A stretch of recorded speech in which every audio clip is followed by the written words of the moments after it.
Amende record pour les voitures thermiques garées devant les bornes de recharge en Australie. Alors, intéressant.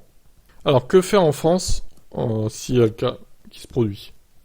L'article donc du code de la route R41710 dit que est considéré comme gênant la circulation publique le stationnement de véhicules devant les dispositifs destinés à la recharge en énergie de véhicules électriques. La probabilité de la maréchaussée locale de se déplacer pour un tel motif est des plus faibles.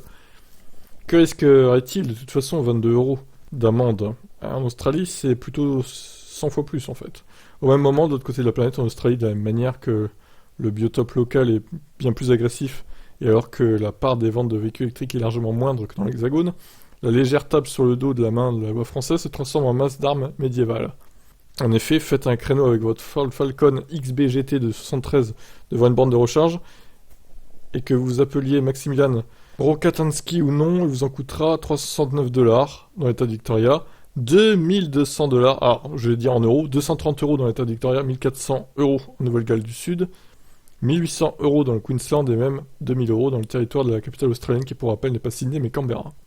Alors, ouais, c'est énorme, hein. Là franchement c'est dissuasif à fond quoi. Alors par contre ils disent faites un créneau devant une borne. Bon s'ils font juste un créneau pour se garer ailleurs, je suis pas sûr que ça mérite une amende quand même. Par contre effectivement s'ils font un créneau pour se garer devant la borne sur l'emplacement, oui, ok là c'est justifié.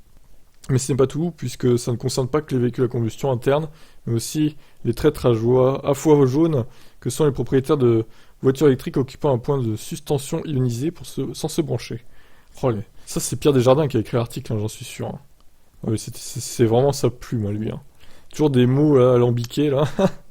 Interrogé par The Guardian, Chris Jones, président de l'association australienne du véhicule électrique, assure que de solides amendes sont nécessaires pour éduquer le public.